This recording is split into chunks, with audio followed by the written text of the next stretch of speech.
According to estimates from the American Liver Foundation, about 100 million adults in the U.S. have non-alcoholic fatty liver disease. Most of them rarely drink alcohol. The real culprit isn't just fast food, it's sitting right in your fridge and on your weekly grocery list. Quick note before we start. This video is for educational purposes based on published research, not medical advice. If you have a liver condition, consult your doctor as your specific dietary needs may vary. Today we're looking at the 10 worst foods for your liver. This ranking isn't strictly quantitative down to the milligram, but rather based on the overall metabolic impact and fructose load these foods place on your body. We aren't just looking at obvious junk food. We're breaking down how certain compounds overwhelm your liver's efficiency, including items hiding behind healthy labels. Let's look at what the evidence actually says. Number 10. Mixed drinks and sweet wines. Everyone knows alcohol requires the liver to work, but when you order a margarita, a daiquiri, or pour a glass of sweet dessert wine, you're not just giving your liver one job to do, you're giving it a double burden. Here's what happens biologically. When you consume ethanol, the alcohol part, your liver treats it as an absolute priority. According to the National Institutes of Health, the liver uses specific enzymes to break down ethanol. Because ethanol is toxic in high amounts, the liver prioritizes alcohol metabolism over almost all other processes. It significantly reduces its ability to burn fat or handle other nutrients efficiently until the alcohol is cleared. Now, add the sugar from the syrup or the sweet wine into that exact same moment. Unlike glucose, fructose is processed almost exclusively by the liver. Because your liver is already fully occupied trying to clear the alcohol,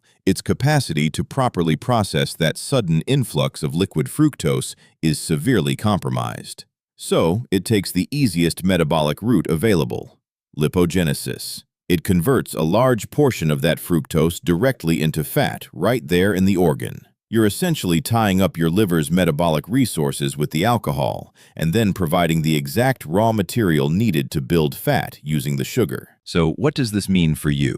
If you choose to drink, the evidence points toward keeping it as simple and dry as possible. Dry red wine, dry white wine, or clear spirits mixed only with soda water. You still have the alcohol to process, but you remove the massive, simultaneous fructose payload that makes mixed drinks so metabolically taxing. Number 9. Margarine and fake butters. For decades, we were told to swap natural butter for margarine to protect our hearts. Millions of people over 50 still buy these plastic tubs thinking they're making the healthy choice. But nutrition science has evolved significantly since the 1990s. The FDA banned artificial trans fats in 2015. That was a massive step forward for public health, but the food industry adapted. Many margarines and butter substitutes now use fully hydrogenated oils, or what we call intraesterified fats, to keep that vegetable oil solid at room temperature.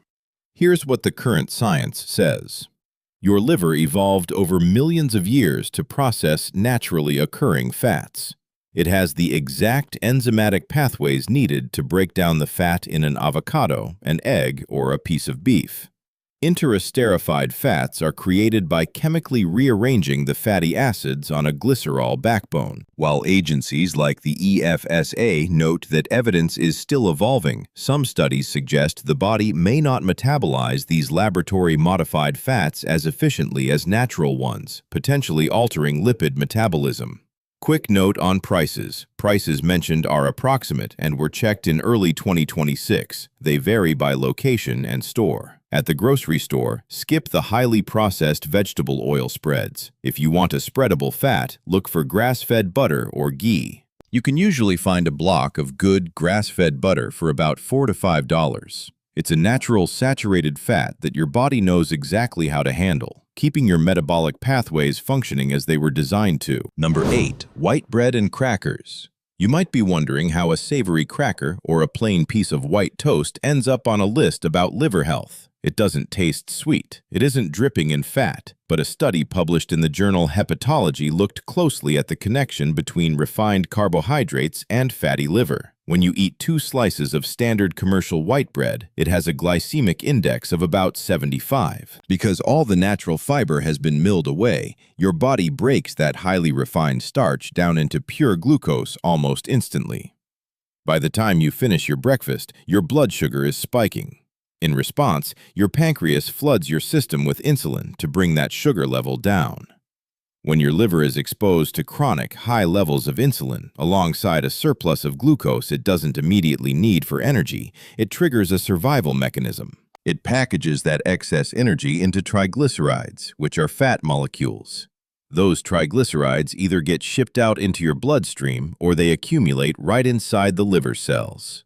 That simple, innocent-looking morning toast is setting off a metabolic chain reaction that directly influences liver fat. Your swap here is simple. You don't have to give up bread entirely. You just need bread that controls the insulin response. Look for sprouted grain bread, often found in the freezer section, or a true sourdough. For about $5 or $6 a loaf, the intact fibers and fermentation process drastically slow down glucose absorption. Same sandwich, completely different metabolic impact on your liver. Number 7. Reheated seed oils. Let's get the science right here, because there's a lot of confusion online. Organizations like the WHO and FAO do not demonize all vegetable oils. Using a little bit of fresh canola or soybean oil for light cooking isn't what's driving the liver disease epidemic. The real danger to your liver happens when these polyunsaturated oils are heated to high temperatures, cooled, and heated again. Research clearly shows that compounds generated from repeatedly heated cooking oil are associated with severe oxidative stress in the liver. Let's break down why. When unstable polyunsaturated fats are exposed to prolonged high heat and oxygen, like in a deep fryer, they break down and form volatile compounds called aldehydes. This process is known as lipid peroxidation. When you consume these oxidized, degraded fats, they interact with the cell membranes in your digestive tract and liver. Your liver has to deploy its own antioxidants, like glutathione, to neutralize this oxidative stress. If this happens constantly, the liver's defense system gets depleted. That oxidative stress can contribute to cellular inflammation over time. And in the progression of non-alcoholic fatty liver disease, inflammation is the critical bridge that turns simple fat accumulation into tissue damage. For your home kitchen, upgrade your primary cooking oil. Extra virgin olive oil and avocado oil are highly stable under normal home cooking conditions.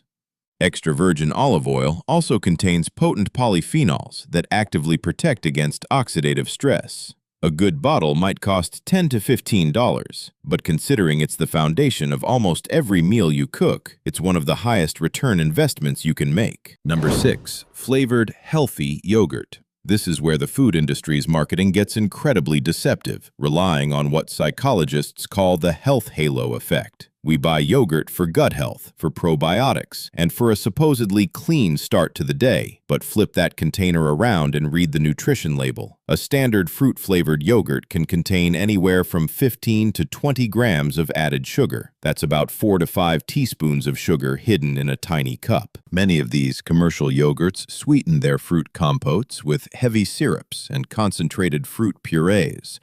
So you sit down to a healthy breakfast, but you're actually delivering a fructose load that rivals a dessert. Because it's a semi-liquid and easily digestible, that sugar is processed very quickly. You get almost zero of the metabolic benefits of fermented dairy because they're entirely overshadowed by the rapid insulin response and the fructose burden placed on your liver. Here's how to fix this for about $1.25 a serving. Buy a large tub of plain, unflavored Greek yogurt. It has zero added sugar and roughly double the protein of standard yogurt. If you need it sweet, add a handful of frozen blueberries or real strawberries. You get the actual probiotics, a massive protein hit that keeps you full, and natural antioxidants, while keeping your sugar intake well within healthy limits. Number 5. 100% fruit juice, store-bought. This is one of the hardest myths for people to let go of. It's fruit, right? It says 100% natural, but we need to look at the 2023 World Health Organization guidelines. The WHO makes a very clear distinction between intrinsic sugars, the sugar naturally locked inside whole fruits, and free sugars, which includes fruit juices. Let's look at the mechanics. If you sit down and eat 3 whole oranges, it takes you 10 minutes. You have to chew. And most importantly, you are consuming all the structural fiber of the fruit. That fiber forms a gel-like matrix in your digestive tract, slowing the release of fructose into your bloodstream to a manageable trickle. Your liver handles that trickle easily. Now, take those same oranges, mechanically strip away all the fiber, and drink the juice in 10 seconds. You've just sent a concentrated, unfiltered wave of fructose directly to your digestive system. While a glass of juice does contain vitamins that soda doesn't, metabolically speaking, when consumed in excess and without fiber, fruit juice can create a metabolic response remarkably similar to sugary drinks. Clinical data published in journals like the BMJ indicate that high consumption of fruit juice is associated with an increased risk of metabolic issues, unlike whole fruit, which is protective. If you want fruit, eat the whole fruit. The fiber is the biological antidote to the sugar. If you need a morning drink, stick to water, black coffee, or herbal tea. Number 4. Agave nectar and natural syrups. If you go to a modern coffee shop or a health food store, you'll see agave heavily promoted as a healthy, low-glycemic alternative to sugar. People pour it over their oatmeal and into their teas, thinking they're making a massive upgrade. According to USDA nutritional data, agave nectar can contain anywhere from 70 to 90% fructose. To put that in perspective, standard table sugar and high fructose corn syrup are roughly 50 to 55% fructose. So why is agave marketed as low glycemic? Because the glycemic index only measures glucose in your blood. Fructose doesn't spike your blood glucose immediately. It bypasses systemic circulation and goes straight to the liver to be metabolized. Marketing teams use that low glycemic label to make it sound incredibly healthy, while completely ignoring the fact that a 90% fructose syrup places an immense metabolic load directly on your liver cells. It's a brilliant marketing trick that misleads millions of consumers into over-consuming fructose. If you absolutely need a sweetener, look for pure stevia or monk fruit. According to agencies like the EFSA, while they are still processed by your gut and liver, they have a minimal metabolic impact on fat accumulation compared to caloric sugars. If you prefer a real food option, a very small amount of raw, unfiltered honey is a better choice. But regardless of the source, when it comes to liver health, liquid sugar should always be minimized. Number 3.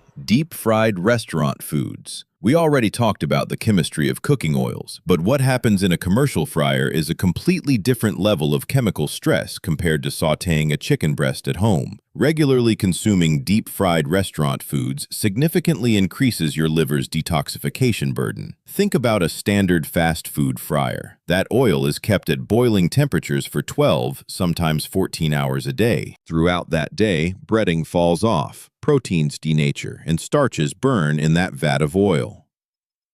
This extreme, prolonged heat creates high levels of advanced glycation end products, or AGEs. When you eat those heavily fried commercial foods, your liver has to step up and perform its primary job, biotransformation. It uses enzymes in phase 1 detox to neutralize these damaged molecules and sulfur-containing amino acids in phase 2 to safely flush them out of your body. If you eat this way regularly, you are essentially forcing your liver to work overtime. It has to dedicate its cellular energy and antioxidants just to clean up the byproducts of the fryer, which reduces its efficiency in regulating your overall metabolism. The most practical step here isn't to declare you'll never eat out again. It's to simply stop ordering the deep-fried options when you do. Choose grilled, baked, or roasted. Save your liver's detox capacity for things you can't control, rather than spending it on a side of heavily processed fries. Number 2. Coffee shop specialty drinks. This is the ultimate trap for the busy office worker. It's 2 p.m., you're exhausted, you need a pick-me-up, so you go grab a large iced caramel macchiato or a blended frappuccino. You think you're buying caffeine for energy. What you're actually buying is about 50 to 70 grams of sugar, mostly in the form of flavored syrups. Let's look at what that does. You've just ingested more added sugar in 3 minutes than the American Heart Association recommends for 2 entire days for most adults. That massive payload hits your system right in the middle of the afternoon. It creates a massive insulin surge to deal with the glucose, while your liver has to simultaneously process the fructose. So you get a 30-minute artificial high, followed by a crushing blood sugar crash at 3:30 p.m. that leaves you feeling more exhausted than before you bought the drink. You paid $6 to essentially force-feed your liver liquid sugar while wrecking your afternoon productivity. You don't have to give up your afternoon coffee run. Just change the order. Order an iced Americano or a cold brew. If you need it creamy, ask for a splash of whole milk or heavy cream. The natural saturated fat in real dairy will actually keep you full and provide steady, stable energy without triggering a lipogenesis storm in your liver. Number 1. Soda and energy drinks. If you are trying to understand the foods that cause fatty liver, this is the absolute peak. Massive, long-term data sets, like the Framingham Heart Study, have repeatedly linked sugar-sweetened beverage consumption directly to increased liver fat and non-alcoholic fatty liver disease. Most of these drinks in the U.S. are sweetened with high fructose corn syrup. Now, let's clear up a common misunderstanding. According to the Harvard T.H. Chan School of Public Health, HFCS and regular table sugar are metabolically very similar. Both are roughly half glucose and half fructose. The true danger isn't that HFCS is uniquely toxic. The danger is the dose and the liquid form. When you drink a soda, that unbound sugar requires almost zero digestion. It floods through your intestinal wall and slams into your liver almost instantaneously. Here's the problem. Your body can store excess glucose as glycogen in your muscles for energy. But fructose? It goes straight to the liver. When a massive dose arrives all at once in liquid form, it is one of the most powerful triggers for fat creation in the liver that we know of. And energy drinks are just as guilty. They promise you peak performance, but alongside the caffeine, they deliver a massive dose of simple sugars that promote visceral fat accumulation, all for about $2 a can. The swap here is the easiest on the list, but it takes a few days to get used to. Switch to sparkling mineral water. If you need flavor, squeeze a fresh lemon or lime into it. You get the carbonation and the refreshment, but you completely eliminate the metabolic burden. Fatty liver disease isn't a life sentence. The liver is remarkably resilient and is the only organ in your body that can actively regenerate itself, but only if you stop throwing roadblocks in its way. Here's what to do this week. Step 1. Check your fridge. Turn your yogurt around and look at the added sugars line. If it's high, swap it for plain Greek yogurt on your next grocery trip. Step 2. Tomorrow morning, eat a whole piece of fruit instead of pouring a glass of juice. Keep the protective fiber. Step 3. Upgrade your cooking oil. Toss the repeatedly heated refined oils and invest $10 in a bottle of extra virgin olive oil. Better nutrition doesn't have to start with buying expensive superfoods. It starts by simply removing the things that are forcing your body to work overtime. I'd love to know, did our number 1 surprise you? Or are you already making the swap to sparkling water? Let me know in the comments. And if this breakdown helped you understand your health a little better, subscribing helps more people find evidence-based nutrition content. We've got more food deep dives coming.